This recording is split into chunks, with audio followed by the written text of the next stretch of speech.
Hi everyone, welcome back to the channel. Today is day 16 of 45 days DAX challenge. In this video, I'll discuss how we can count number of blanks in a column. Fine. So Power BI DAX does not have any direct function to calculate number of blanks for a particular column.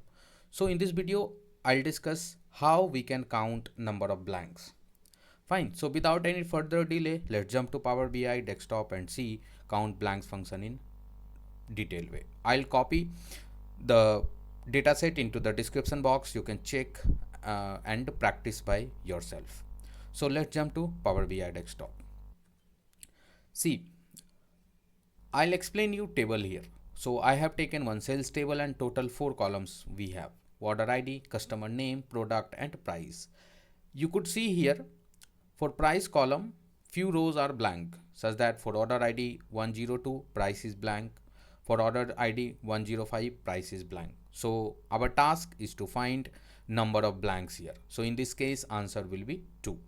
I'll discuss two methods here.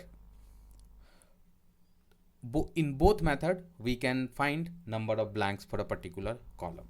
So let's discuss first method. So first method we have, I'll create one new column here.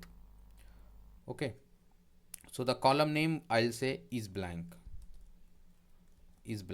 We have one function in Power BI DAX that is called isBlank function. IsBlank.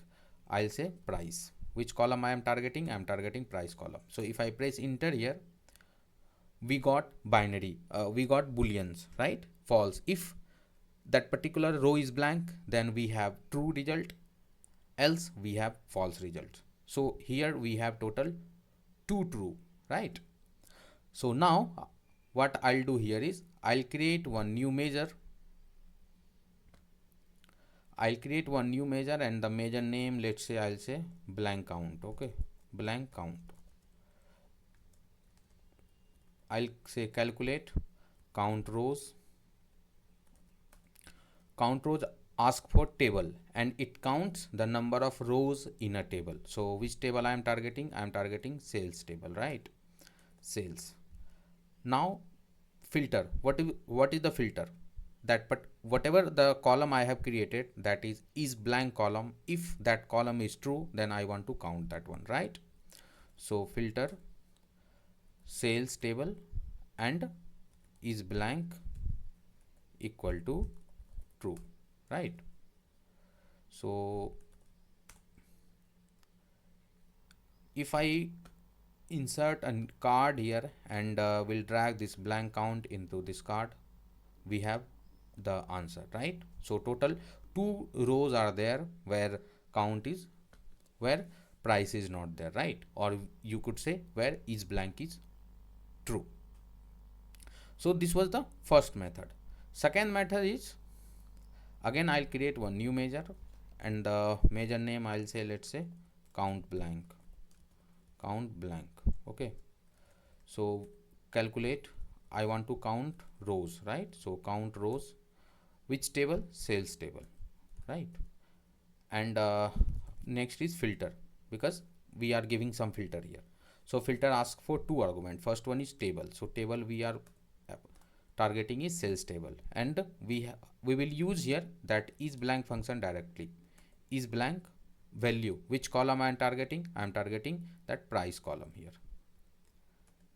Okay. Now I'll close each and every bracket, and if I insert a card and if I drag this count blank here, so we got the correct answer, right? See, both function here is doing same work, but the approach is different. So it depends on you how you want to proceed, right? So that's it for this video. If you like this video, don't forget to hit the like, share and subscribe to the channel. We will meet tomorrow with some important DAX function. Till then, take care and bye.